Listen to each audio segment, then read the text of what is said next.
And I'll go ahead and introduce Lauren. She does EFT for stress and anxiety and trauma. She guides her clients on a journey of self-healing to break through obstacles, physical, mental, or emotional, that are keeping them stuck or holding them back in life or in business. She believes that we all have the answers inside of us, and sometimes we just need a little help assessing them. So I will go ahead and pass the baton over to you, Lauren. Thank you so much for being here. Thank you so much for having me today. I'm really excited to be here and speak with all of you about EFT tapping. I'd be curious if you wanted to comment in the chat if you've ever tapped before or if this is completely new to you. I always love sharing it with new people who've never done it before. Oh, some newbies. Yay. All right, awesome. Well, like Leah said, my name is Lauren Nicole Fonvielle, and I am an integrative energy practitioner specializing in EFT tapping. And I am just going to share my screen here. I have a presentation. Okay. Can you guys all see that okay? Perfect.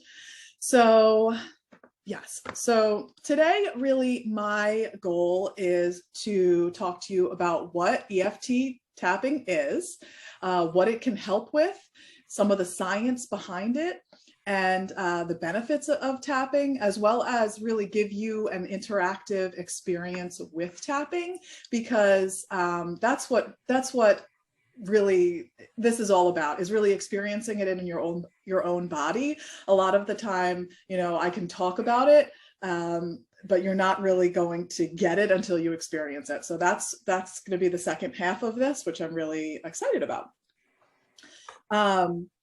So what is EFT tapping? EFT stands for the Emotional Freedom Technique.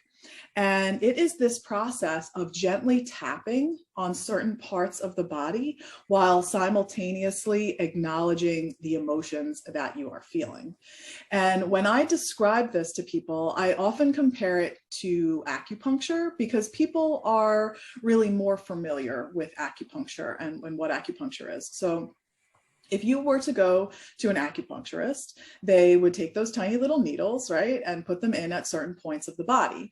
The points of the body that they're putting those needles in at are the end points of the meridians. And the meridians are how energy moves through the body. And that is really part of, you know, Chinese medicine. It's also something that we talk about in yoga as well. And in doing so, and also, you know, the difference between acupuncture and tapping is that there's this added component of speaking out loud and acknowledging what it is that you're feeling, as opposed to stuffing it down, which I think we'll talk about a little bit more, but I think that that's something that a lot of us do. When we are experiencing intense emotions, whether it's sadness, frustration, overwhelm, fear, we don't like experiencing that. We don't like feeling that. So we push it down and we distract ourselves and, you know, throw ourselves into something else. And while that can work in the short term, it doesn't work in the long term. So tapping is a tool that really helps you to sit with and come to terms with the emotions that you're feeling, so that you can move through them and not have to be running from them anymore and shoving them away. So this is a tool that can help with a wide variety of conditions. It can help with anxiety and stress and overwhelm. It can also help with chronic pain. I've worked with quite a few clients that have fibromyalgia. It can help with trauma and PTSD. And I know that that's a lot. And that almost, I know that when I was first introduced to it and told that this idea of tapping on yourself can help with all of these different things, I thought, yeah, right. You know, I was very skeptical. So if you're sitting there feeling a little bit skeptical, know that that's okay. But there is science, there is some science behind this, and I will be sharing some of that with you today. And and you'll get to experience it yourself, and you'll see. So I just, ask that you have an open mind as we move through this today. And I'm going to share with you my personal story of using EFT, of being introduced to EFT, because I find that it's a really great example of how this can work. So when I was first introduced to it, I was in a group coaching program, and it was at a point in my life where I was experiencing a lot of stress and anxiety. My husband's in the military. We just had found out he was going to be deploying again, and we had just had 2 young kids. And so my anxiety levels were really high. So it was a group session similar to today, and what I'm going to walk you through in a little while so that you can experience it yourselves. And as I tapped, and maybe it was a 10-minute, 15-minute tapping experience, I noticed myself feeling calmer. And that was strange to me. I didn't understand why. I thought this was such a weird thing. And then because I felt better, because it was something that seemed to be helping me, I decided to explore it more. And I went and had some one-on-one sessions. And when I learned that this could help with chronic pain, I was really intrigued by that because, and I think probably most of you can relate to this, when you're feeling anxious and stressed and overwhelmed, where do you feel that in your body? If you want to type that in the chat and tell me where you feel that in your body. For me, it was in my neck, in my jaw, and in my shoulders. That's where I carry a lot of my stress. And that also would affect my TMJ. So I have TMJ, and when I'm feeling stressed out, sometimes I would get a flare up, which would lead me to not really be able to open my mouth fully. I couldn't eat certain foods, that sort of thing. So because I was under all of this stress, finding out about my husband's deployment, I had a really bad TMJ flare up. And so I went to this tapping session, and the way that it works is that the practitioner will ask you about what that feels like. Asks you a lot of questions. And one of the first questions was like, well, what does it feel like to you? And so I would describe the pain, the tension, the frustration, and we would tap on using those words. So she asked a lot of questions, and then we would use those words to come up with statements that we would say as we were tapping on these different points of the body, right? And so first it was that I was really frustrated that I was having to deal with this TMJ, with this pain, and that I've had to deal with it for a really long time. So we tapped using those words. I'm feeling so frustrated, And then I started to feel angry. And it also brought up a lot of feelings of when I got my wisdom teeth out, because when I got my wisdom teeth out, that's when I really had, that's when TMJ started for me, because the dentist ended up dislocating my jaw to take my wisdom teeth out, right? So I had all this anger that I didn't realize was still there, because I had gotten my wisdom teeth out like 15 years before I ever, experienced tapping. So I'm tapping on the anger about the situation, angry at the doctor. And then it turned into this feeling of betrayal, feeling betrayed by the dentist. And so I tapped on that, how I felt betrayed by the dentist. And this is where the story gets interesting, because I had what I felt like was a random thought, right? So we're talking about how I felt betrayed by the dentist. And I had a thought of a friend who betrayed me, completely different situation, unrelated. So in my mind, it was unrelated. And I said this to the practitioner. Well, this is the thought that just came up, because she kept on encouraging me to share whatever was coming up. And so I told her, about this story of what happened with my friend. And she said, okay, well, we're going to explore it anyway, and we're going to tap on that. So we tapped on the situation, talking about what happened with my friend. And ultimately, it ended up with me feeling sad about losing that friendship. So never in a million years would I have thought that my session would have gone from feeling frustrated about the pain I was experiencing to feeling sad about losing a friend that I hadn't even really been thinking about lately. And so at the beginning of the session, the practitioner always will ask you, on a scale of 0 to 10, how intense is the pain, whether we're talking about physical pain or emotional pain. And that particular day, I had said I was at an 8 with the pain in my jaw. By the end of the session, she asked me to check back in with the pain, and I was at a 2. And that blew my mind because I had been doing all sorts of things to try and, help the pain, whether it was going to the dentist and getting the night guard thing, or putting peppermint oil on, or trying to avoid chewy foods, all that stuff. And then all of this tapping about anger and betrayal, suddenly there was a release. So to me, while I didn't understand what was happening, it was clear to me that I had been holding on to these emotions physically in my body. And a lot of the time, not just with anxiety and stress, but with any emotion, we start to we can hold on to these things physically. And tapping is a tool that can really help with that. And part of that is really holding space for where you are, acknowledging how you're feeling. That's a big part of this, is really allowing yourself to feel the feelings that come up for you, and tuning into how you're feeling and what you're noticing in your body. That is key, right? So if you are tapping and you're saying, I'm so anxious, I'm so stressed, and you're not really allowing yourself to go there and to feel those things, but you're thinking about the list of things that you need to do after work, right? It's not going to work. So you can be skeptical with this. This is not a tool that you have to believe in for it to work. You can be skeptical, but you do need to allow yourself to, hold the space and allow yourself to feel the feeling. So I will say that. And the other really important part of it is using your own words and describing how you're feeling.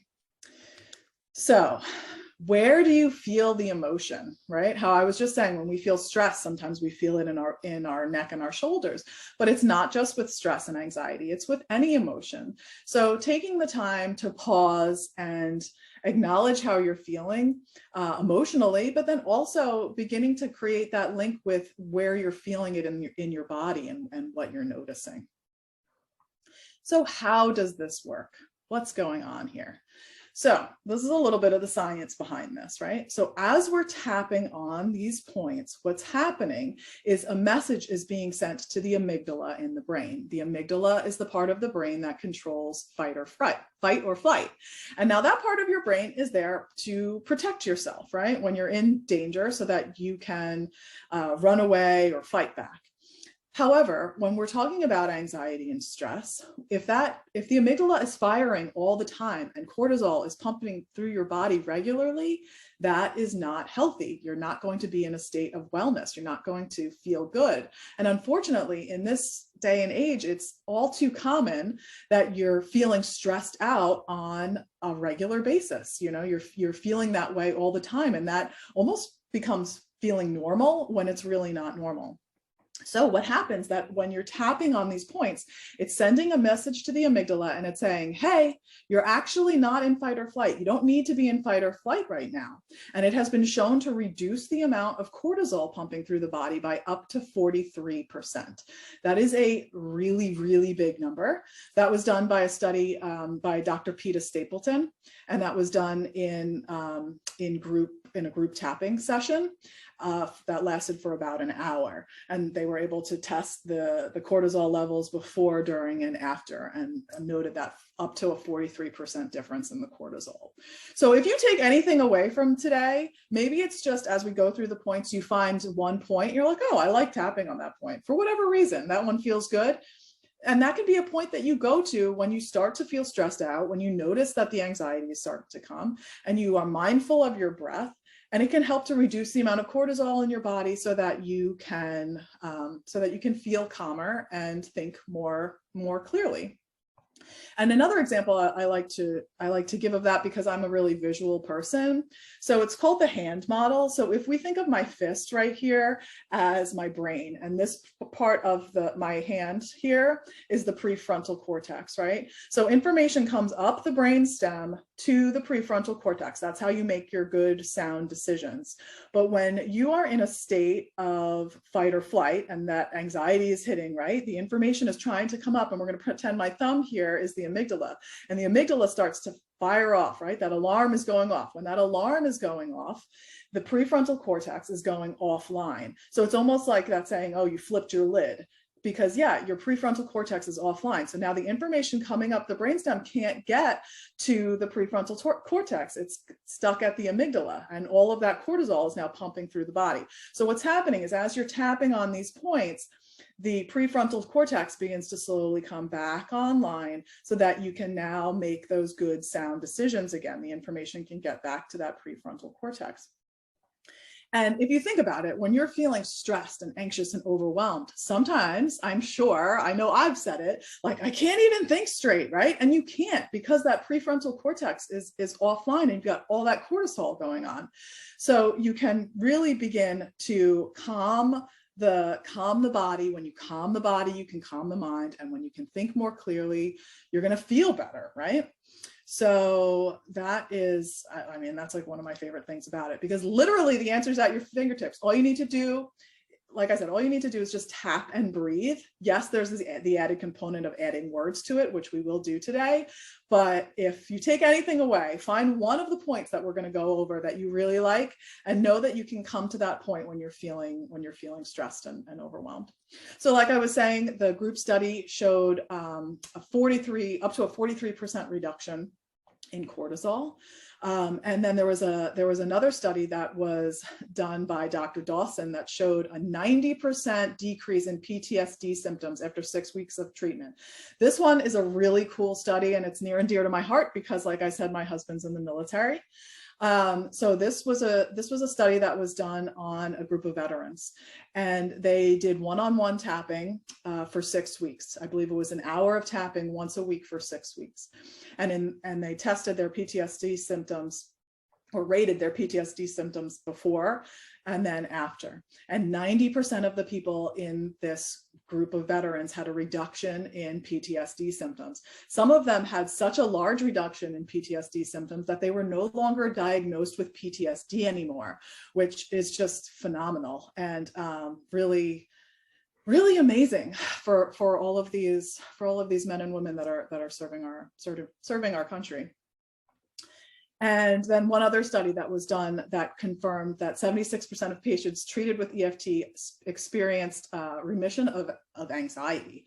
And, you know, I don't know about you, but I have definitely dealt with a lot of anxiety in my life. And this has been a tool that has profoundly changed my life and how I respond in difficult situations too, because the more comfortable you become with using a tool on a regular basis, the easier it becomes to implement when you are feeling stressed and anxious and overwhelmed. So one of the questions I get a lot is, well, how long do the results last? And the answer to that is that it can vary. And it depends on your readiness level for healing. And this can be kind of a touchy subject, I guess, because, you know, most people would be, whatever the situation, whether it's physical pain, emotional pain, they're like, I'm ready for healing. I'm ready for healing, right? But sometimes there is a part of us that we might not be cognitively aware of, but is holding on to the pain for a reason. And I can give you an example of a client that I worked with who, she was in a lot of physical pain. She was in bed a lot of the time. And when I asked her if there was any sort of benefit to the pain that she was in, the pain that she was dealing with, she paused for a moment and she said, well, my kids come over a lot more to visit me. And it was a real aha moment for her. And it wasn't something that she had really recognized before until we had paused and asked that question. And then once we tapped on that and tapped on how her children were coming over more and how that made her feel, there was a shift in her physical pain. So like I said before, there are a lot of emotional components to physical pain. Another factor is, how long have you been dealing with this issue, whether it's physical or emotional? Has it been going on for years? Sometimes that means it's going to take a little bit longer. Sometimes you can notice a shift right away, like in my story with my TMJ. I mean, I'd been dealing with TMJ for 15 years and I had a huge shift in one session. That's not to say the pain was gone completely forever. It is something that I still deal with, but tapping has helped me so that when I start to feel the stress, and tension in my jaw. Now I have a tool and I do not have flare-ups like I did then. And I am incredibly blessed and grateful for that.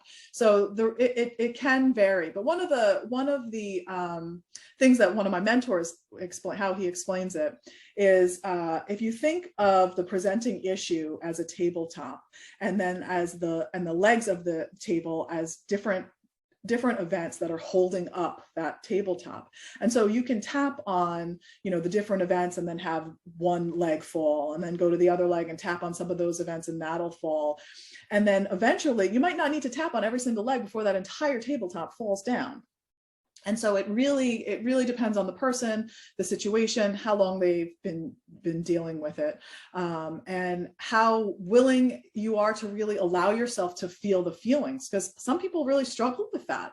Sometimes it's really challenging to allow yourself to go there. It's like, no, I don't want to welcome in the sadness. I don't want to feel all that anger or rage, right? That can feel scary and overwhelming. But the beautiful thing about tapping is that it can be a very gentle approach. So you never have to dive into the deep end, even if thinking about feeling that sadness, allowing yourself to feel that sadness, even if that in itself starts to give you an anxiety, you can tap on, just thinking about it makes me feel anxious. So there's a lot of really gentle ways to approach this, so you don't feel things really intensely and get overwhelmed. And then tuning in. So I mentioned this a few times, and sometimes people get confused by that and ask me what I mean. So tuning in and out of pain, right? So it's this idea of, like, if you are in a really loud restaurant and their music is really loud, you need to focus on the person that's sitting across from you, and you need to be looking at their lips to be able to understand what's happening, right? So you're tuning into the conversation. Or if I ask you right now to pause and tune in to your body and where your clothes are touching your skin, right? If we bring our attention to that right now, you can feel where your clothes are touching your skin. That's not to say you didn't have a shirt on 2 seconds ago. It's just that you're bringing your attention to that area. And so your ability to really tune in is going to help you with this work. So some of the benefits of EFT: it's a very calming and grounding practice. It helps to release those stuffed emotions, like we were talking about before, how we stuff down the things we don't like to feel, right? And that's a normal human reaction. We don't want to feel frustrated, so we bury it down, and then we throw ourselves into our work, or throw ourselves into our kids, or throw ourselves back on the couch and watch too much Netflix, or drink a few too many drinks at night. Whatever it is for you to distract yourself from feeling the feelings is what you're going to do. And like I said before, that's not going to help for the long term. And this is a tool that can really help you with that. It can also help for trauma and PTSD, as I briefly mentioned before. And so part of the way that it does that is by really creating space between the traumatic event and the physical sensation in the body. And we will talk a little bit more about that today as well. Tapping can help to release the physical pain and the emotional contributors to that physical pain, and really allow you to feel them in a way that feels safe to you. And I think that's an important part. It's a way that you can safely feel your feelings. And there's so many things I love about EFT. I love that it is something that you can practice anywhere. All you need is your fingertips. It's simple. It helps you really acknowledge your emotions in a time where a lot of us don't do that.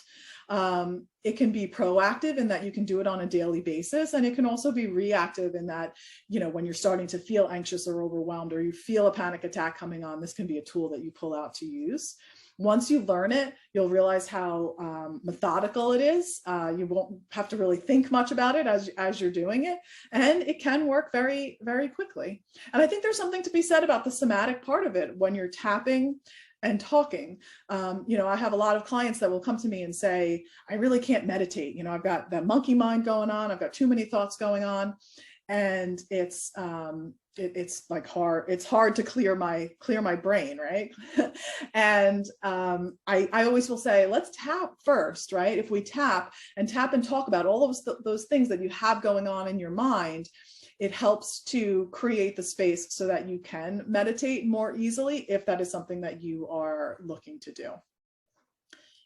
And so when we're talking about EFT and trauma, right, it's like you're transported back in time. So if you are exposed to a trigger, so let's say you were in a car accident a long time ago, right? And now all of a sudden you're out and you hear a loud boom. It can transport you back in time to that time that you were in that car accident, and you can start to have the physical sensations that you were experiencing then. Maybe it's a racing heart, or you're starting to sweat. It's as if you're experiencing it all over again, right? That's how trauma works. But with tapping, what happens is that it helps to create space between the event that happens and the physical sensation in the body in the present day, so that eventually you can get to a point where you can be exposed to the trigger and not have the physical sensation in your body. And sometimes that can take time and patience, and maybe you need to really allow yourself to feel the feelings. But there are a lot of nuanced techniques that allow you to approach it in a very safe way. And if you are someone that is dealing with, has experienced trauma, and I mean, I think on some level we've probably all experienced trauma. Obviously there's big T trauma and little t trauma, but it's important to do this work with a practitioner so that you can be guided through it in a safe way. And I'm just so grateful that this is something that is being used for trauma, and it being able to help people in such a positive way right now. So I wanted to talk a little bit about typical memories versus traumatic memories and how they're stored in the brain. So when we're talking about a typical memory, right? I'll give you an example. So let's say you make plans with a friend and you pick a day that you're going to go to dinner, and you pick the time of day, you pick the restaurant, you're aware of the time of year, and the day comes and you're driving there and you notice that, the flowers are out because it's springtime, and you get there and you're seated at the table, you're waiting for your friend, they don't show up. And you're feeling a little frustrated, you're texting them, you're calling them, they're not answering, you're irritated, and you end up leaving the restaurant. So I like to think of this experience that you just had, right, as if we're going to put it into a file and put that file into a filing cabinet in your brain, right? So it was sequential, and it's something that you can retrieve on demand. You can think about it and it comes back when you want it to. It's time-stamped, and it can be updated. So now you get a phone call from your friend. You find out that they got a flat tire, they were on the side of the road, they had no service, it was very scary, so now you can go back to that memory of being annoyed and irritated with your friend for standing you up, and you can update it so that now you're not mad at them anymore, you're glad that they're okay, and the memory has been updated, right? And you put it back in the filing cabinet. Now, our traumatic memories don't happen like that, right? So here's another example. So if you are, let's say you're on the corner of a street, you're about to cross the street, the light changes green, you start to walk, a car comes, you hear the shriek of the car, like pressing on the brakes, you have to jump out of the way. The fight and flight is in full mode. You jump out of the way, and and you're okay, right? But your heart is racing. It was really scary. You almost got hit by that car. And so as you, continue to cross the street, while you know that you're okay, it's not like your body can update the memory and be like, I'm okay, it's fine, like, let's forget about it, right? It could be like, years later, and maybe you hear the screech of a car coming to a halt, and your kids are outside playing, and then all of a sudden you're brought back in time, and you can feel that scary feeling of almost getting hit by the car. And it's not sequential. It's not, you don't have control over the retrieval. If you're exposed to the trigger, it's just going to come back. So it's not time tagged in the same way that you can update it and put it in that file. And so by tapping, we can work on those traumatic memories, like I was saying before, so that when you are exposed to that trigger, you don't have that physical sensation in your body. So we are going to begin to move into the practicing the EFT. So it's important to have clean hands, knowing that, you're taking responsibility for your body as we move through this. If at any of the points are bothersome to you, you don't have to tap on them. So don't tap if it hurts. Just being mindful of where your mind goes as we're tapping on these points, what you're feeling in your body and what thoughts you're having. Know that it's totally normal if you begin to yawn, if you start to giggle or laugh, if tears just naturally come into your eyes, or if you're feeling confused at all. Those are all like normal, totally normal things to experience. And I've tapped with a lot of people, and it's always, no session is ever the same. So the way that it happens in one session, or the way that you feel in one session, and maybe you're laughing about something, and then the next one that, the tears could come. But know that all of these things are just different ways of energy moving through the body.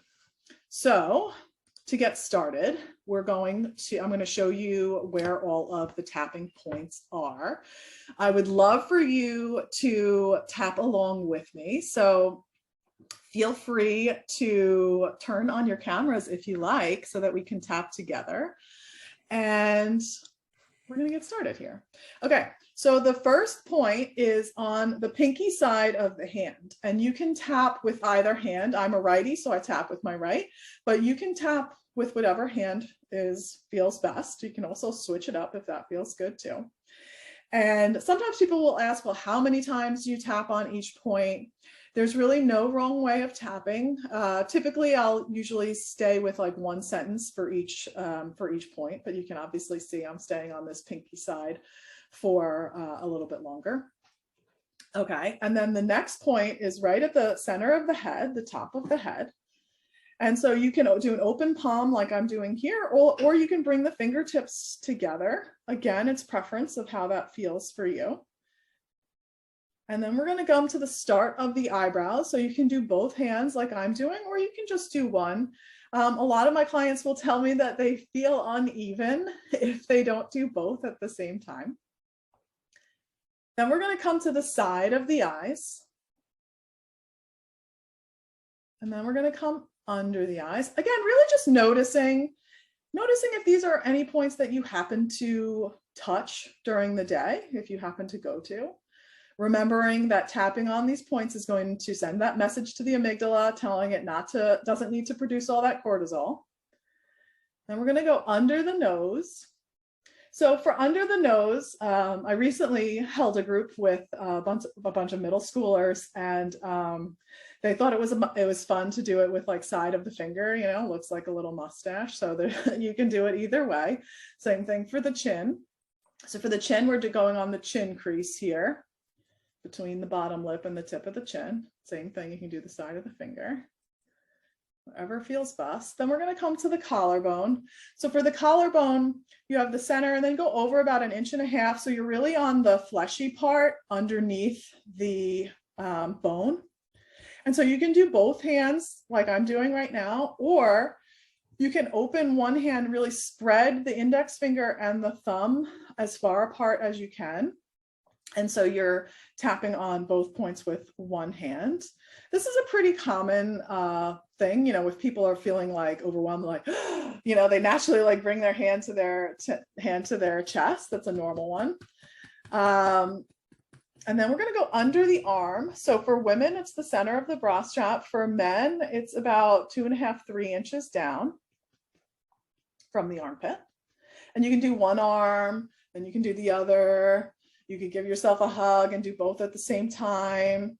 Or you can go like this. The kids thought this one was really funny.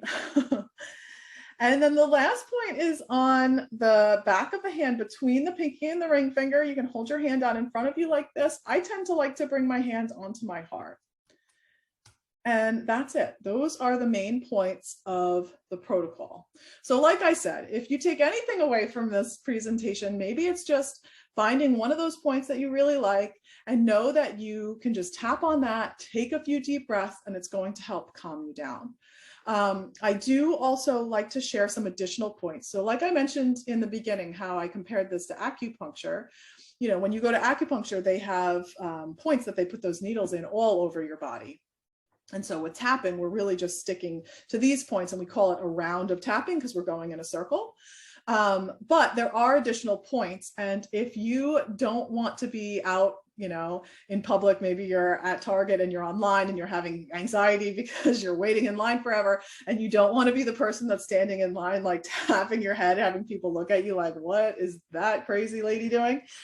You can actually squeeze the fingertips. So if you just come to the bed of the nail on every single finger and squeeze on either side, this is the same thing. It's sending that message to the amygdala, telling the amygdala, don't need to make all that cortisol. So this is a great one if you're someone who's in a meeting and you're starting to feel overwhelmed in the meeting. You can just put your hands underneath the desk and it looks like you're fidgeting. It's also a great one for kids before a test. I'll always tell my kids, you know, just take a few deep breaths, squeeze those fingertips, and you're going to be okay. You'll feel a little bit better after doing so.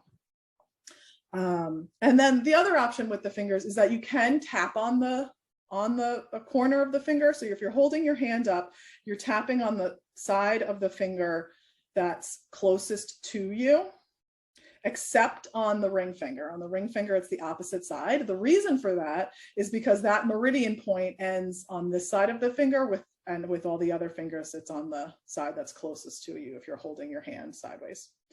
So sometimes people just like that too. There's something calming about tapping on the fingers, at least I find. And yeah, and just notice if there are points that you go to each day, like the side of the eye points. You know, if you're someone who gets a headache and you're sitting at your desk and you're just like naturally rubbing these points, right? You could go there. Or, you know, if you feel overwhelmed, you happen to bring your hands to your head. Like it's our body's innate way has really an innate way of like helping itself, knowing that to touch on these points. So that is it for where the points are. And now we're going to move into a tapping session, and I am going to walk you through this, right? So this is called a constricted breathing exercise.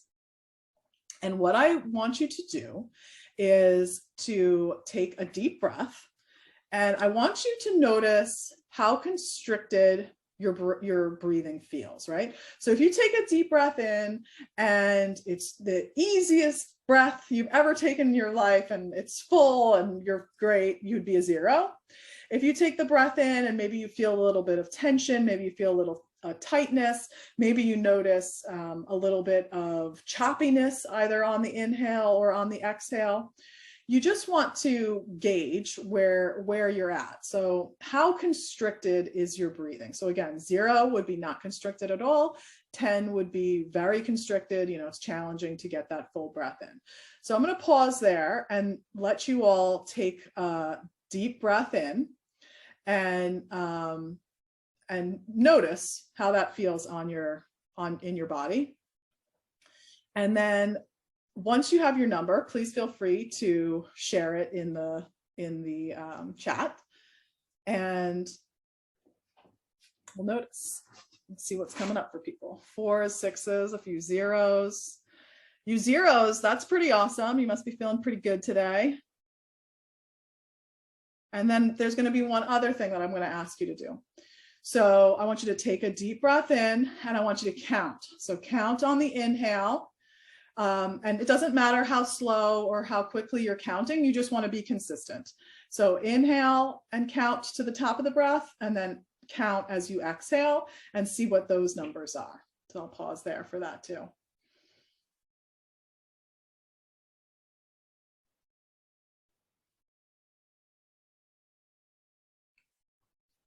So for me, I was 8 on the inhale, and a 9 on the exhale.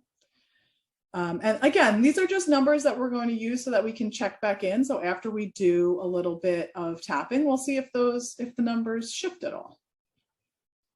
And I like to start with this exercise because I find that it's a little bit easier to notice a difference to a physical sensation than to an emotional one when we're first getting started with tapping.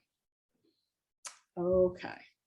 So I'm going to ask if Leah can be my my echo for this. So I'm going to say a sentence, and then I'm going to ask Leah to just repeat me, and I'm going to ask all of you to tap along with us, and then really to be saying the words that I'm going to be saying with Leah. Say them out loud. But obviously staying muted, but say the words out loud. And so, and then we're going to notice what happens. Notice how you feel. All right. Thanks for being a good sport, Leah, and being my, okay. So we're going to start at the pinky side of the hand. And this is where we do what's called a setup statement. So I'm going to say a sentence and then you just repeat me. Here we go. Even though I have constricted breathing, even though I have constricted breathing, I deeply and completely accept myself. I deeply and completely accept myself. Even though my breathing feels constricted, even though my breathing feels constricted, I'm honoring how I feel. I'm honoring how I feel. Even though my breathing feels constricted, even though my breathing feels constricted, that's how it feels today. That's how it feels today. And then we'll come to the top of the head. My breathing feels constricted. My breathing feels constricted. Onto the eyebrows. My breathing feels constricted. My breathing feels constricted. Side of the eyes. My breathing feels constricted. My breathing feels constricted. Under the eyes. My breathing feels constricted. My breathing feels constricted. Under the nose. There's some constriction in my breathing. There's some constriction in my breathing. Onto the chin. There's some constriction in my breathing. There's some constriction in my breathing. Onto the collarbone. My breathing feels constricted. My breathing feels constricted. Under the arm. There's constriction in my breathing. There's constriction in my breathing. And then the top of the hand. My breathing feels constricted. My breathing feels constricted. And then I want everybody to pause there and take another deep breath and notice. Now that was just one round of tapping. So notice if you feel any different. And if you don't, it's okay. Leah, do you notice any sort of difference with just that one round? I did. Oh, good. What do you notice? It was a lot easier to inhale. Okay, awesome. And then I would have everybody also pause and do that breath where you're counting and notice if there's any shift in the numbers there. Knowing again, that was just one round of tapping, so you may not notice a difference, and that's okay. And if there's a difference, just post it and let us know. And so you said it felt a little bit easier for you. Mm-hmm. Cool. How did it feel? Did it just feel tight before, or how would you have described it before? It felt like, I would say the easiest way I could explain it was like when you're trying to, after you run and you try to take a deep breath, mm-hmm. kind of challenging to do that. Mm-hmm. But this time I didn't feel that way. Okay. All right. So let's do another round for everyone. And then so if there's anybody who actually felt like it felt more tension or more constricted, know that that's okay. That doesn't mean that this doesn't work for you. It just means that you need to keep tapping, and it's actually an indication that it does work for you, because sometimes when we bring our attention to something, it can feel bigger. So I just wanted to throw that out there to everyone. Okay, so we're going to come back to the side of the hand and we'll say, even though the constriction is still there, even though the constriction is still there, it's a little bit easier. It's a little bit easier. And that's how I feel. And that's how I feel. Even though there's still some constriction. Even though there's still some constriction. It's a little bit easier. It's a little bit easier. And I'm honoring how I feel. And I'm honoring how I feel. Even though there's still some constriction there. Even though there's still some constriction there. I love and accept myself. I love and accept myself. There's still some constriction there. There's still some constriction there. I still feel the constriction. I still feel the constriction. Side of the eyes. I still feel the constriction. I still feel the constriction. It's a little better. It's a little better. I still feel the constriction. I still feel the constriction. It's a little bit better. A little bit better. I still feel the constriction. I still feel the constriction. But it's a little bit better. It's a little bit better. I still feel the constriction. I still feel the constriction. But it's a little bit better. But it's a little bit better. And then pause there and then take another deep breath in. And notice if you feel any different, or it's also, in addition to anything physical that you're noticing, if any thoughts come up while you're doing it, it could be about anything. I mean, the thoughts that come up could be about anything. Maybe it's something that's going on in your life, or like with me, like a random thought from the past, that can happen too. I also know that when we're first really introducing this to people, people are so focused on where the points are that it's hard to kind of focus on necessarily other thoughts that are coming up. So know that if that's you, that's okay too. How is that feeling for you, Leah? What are you noticing? I feel more relaxed. Okay. And I'm not thinking about the 50,000 things that I was before at the same time. Awesome. That's great. If the feeling of constriction that you were experiencing was an emotion, is there an emotion that you would relate it to? Anxious. Okay, so let's just do one more round using that. And how would you describe the feeling in your chest? Would you say it's constricted, or would you use another word like tight, or does your breath feel choppy, or how would you describe it? Currently or before? Right now, now. Oh, it's not, it's a 0. Oh, you feel a 0. Okay, well then maybe that's great. I mean, that's awesome. That's amazing that happened so quickly for you.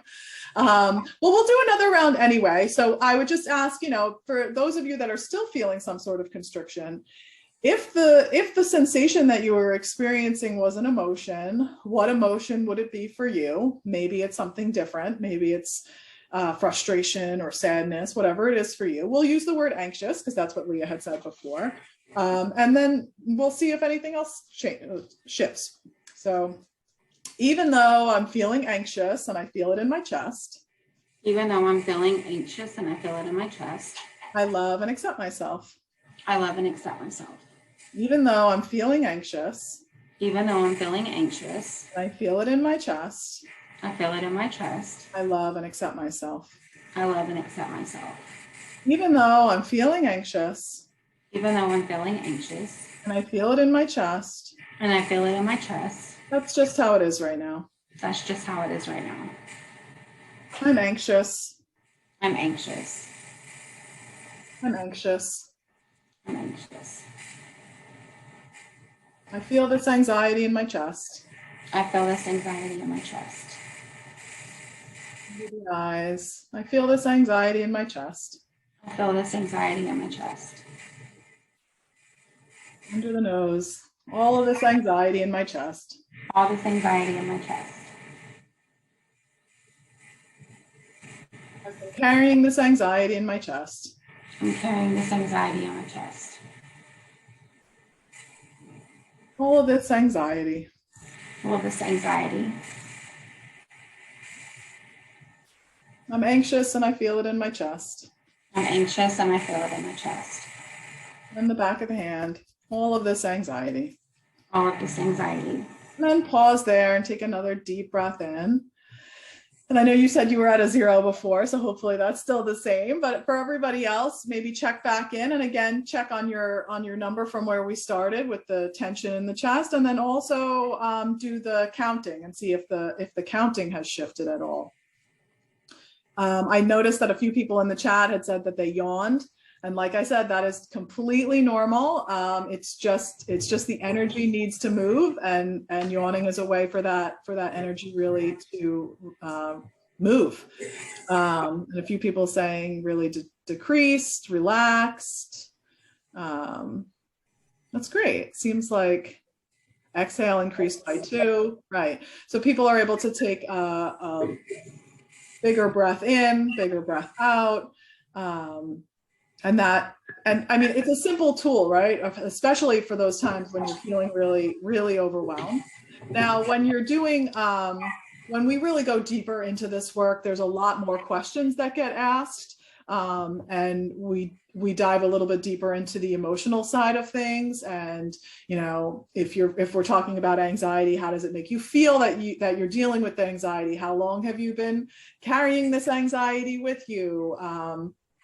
What is coming up as making you feel the most anxious, right? And each of those things are kind of like a trail, and like you're following the breadcrumbs, and you don't necessarily know where it's going to lead. Just kind of going back to my story in the beginning, I never in a million years would have thought that the pain in my jaw was going to lead to me feeling sad about losing a friendship. And so you just never really know what's going to come up and what's going to come to the surface for you to examine, because as humans, right, we have all these different experiences in our lives, and those experiences, I think of them as layers, and they're all interconnected. And sometimes we are cognitively aware of how something from our past is affecting us now, right? But sometimes we're not aware. And sometimes by doing this work, it really begins to peel back those layers to get to the root of what is causing you pain, both physically and emotionally. And so then, you know, you can reflect on your changes as we've been doing all along, and just notice what comes up for you. And the thing is that, like, as you create this awareness, then you can begin to think differently. And I think of it as like if you're taking a photo, right? And let's say you're taking a landscape photo and you zoom in on the flower in the foreground. If you're zoomed in, that's all you can see. But if you zoom out, right, you can see the whole thing, and maybe there's mountains and clouds and the sun and fields, whatever. And tapping is like that zooming out. It's so that it shifts your perspective so that you can see things differently. And when you see things differently and you have that newfound awareness, then you begin to feel differently. And it can really make a huge impact on your life. And so, you know, the emotional freedom technique is really just about that. It's helping you find freedom from your emotions, and it's helping us to hold space for the emotions that we're experiencing. A lot of the time, we don't allow ourselves to feel the feelings. And sometimes by just saying something out loud that you've been thinking over and over and over in your head, sometimes just saying it out loud as you're tapping can be enough to begin to shift it. Something that feels incredibly true, you feel very strongly about in the beginning of a session, you can be like, what? That's confusing now. Like, that doesn't feel true, or that's weird, or that's silly, right? Something that has a real stronghold on you can release, and you can begin to feel a little bit different. So if this is something that you've been interested in, it's all about, you know, creating a practice. And when you're starting anything new, it's always helpful to attach it to an existing habit. And you can simply do what we're doing with the setup statement. So it's like, even though I feel fill in the blank, I fully love and accept myself. And you can tap using the words, and then just simply stick with the emotion of whatever came up. I feel sad. I feel sad. Keep it simple for yourself. Do a little bit of tapping and talking about whatever it is that's going on in your life. And you'll notice how that begins to shift how you feel. And so moving forward, if this is something that you're interested in learning more about, and I always, encourage people that if even you're the slightest bit curious about it, explore it. And that goes for anything that comes across your path in this life. If it piques our curiosity, there's a reason for that, and that reason isn't to ignore it, it's to explore it. And so for those of you that want to explore this on your own, I have created what I call the Mindset Reset, and that is that is a free 5-day tap along experience where you get an email a day, and it can help to reset how you're feeling about whatever's going on in your life. So feel free to visit that website.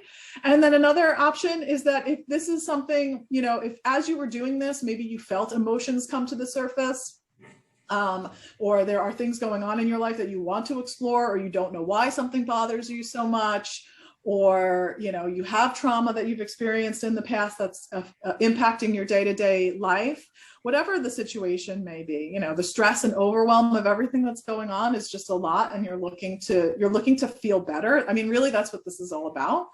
I offer free personal consultations, and you can snag a time on my calendar by visiting talkwithlauren.com. I just wanted to thank you all for everything. This QR code will lead to all of my links if you guys want to take a picture of that with your, tap on it with your phone. And I am so grateful to have been here today to talk with you. And I just want to open it up for questions. Thank you so much. Everyone, if you would like the PowerPoint and the illustrations for today, they will be sent out with your certificate. Esther just posted the link for your survey. And we did have a question. If anybody else has any questions, you can go ahead and put it in the chat and we'll get those answered. Someone did ask if tapping can lower blood pressure. I mean, I won't say that it can't, but I'm not sure that that's like a typical benefit. I do think, if you have high blood pressure because you're stressed out all the time, this can definitely reduce your stress and perhaps, reduce your blood pressure because of that. But I don't have like, scientific fact on that, but I would imagine if it's stress induced which is causing it, it could help you. Yeah. Can you use essential oils with the tapping? Yeah, absolutely. I don't know if you guys notice, I've got a bunch of oils back here. I love my essential oils. So yeah, you can definitely use oils. The other option is if sometimes, like how I mentioned, I worked with some people that had fibromyalgia. Sometimes the tapping is bothersome, but just holding the points. So and you could always hold or maybe massage the points, and you could do that with the essential oils as well. I saw the liver as a point in your graphic. Is that a particularly special organ? So I think you're talking about the points under here, which are additional points. They're not part of the regular protocol, but that image did have them. So if that's a point that you enjoy tapping on, it's definitely one that you can add, but it's not like, so that's another question I get a lot. Well, if you have like this particular problem, should you tap on this point because this point is associated with this organ? And the answer is no.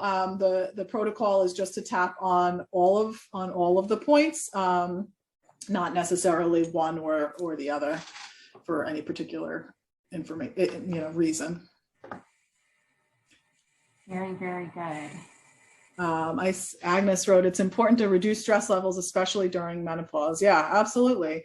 I mean, it's important for all of us to reduce stress levels because when your body is under a constant amount of stress and you have that cortisol pumping through all the time, it is not a state, your body is not in a state of health and well-being. It's in that state of dis-ease or disease, and that's not good. We all want to feel good. We all deserve to feel good. And I truly believe that this is a tool that can help you to feel better. Can this aid with pain for cancer? Yeah, so it can definitely help with pain. I am actually currently working with a client who has stage 4 cancer, and it can help. It helps her with dealing with the emotional side of the cancer. And she does use it on days that she has treatments or she's not feeling well. It does help her to feel better, so it can help in that way. But this is a tool that obviously should always be used in conjunction with other medical approaches. Yes, can you tap for someone with autism? For example, they can't reach a certain part of their body. Yeah, there is actually there's something called surrogate tapping. So you can tap for someone else, and you can tap. The way that would work is you tap about the situation. You can tap talking to that person about whatever's going on. And then you can even move into tapping as if you are that person, saying what you think that they would say. And that oftentimes can really help.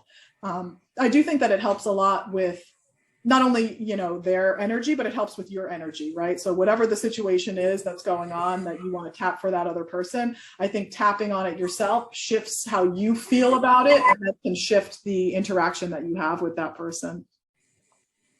Let's see.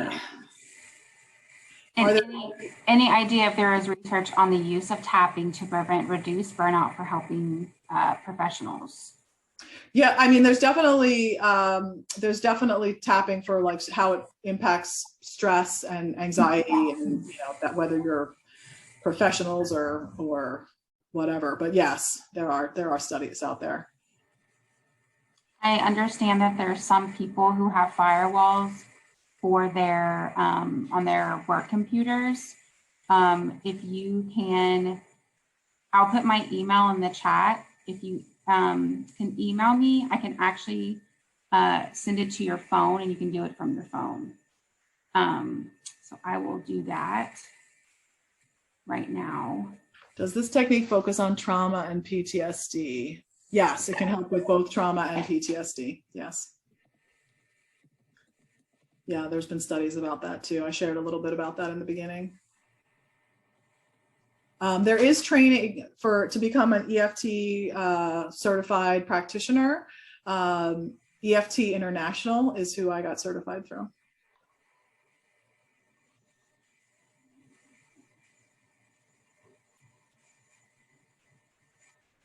Any other questions?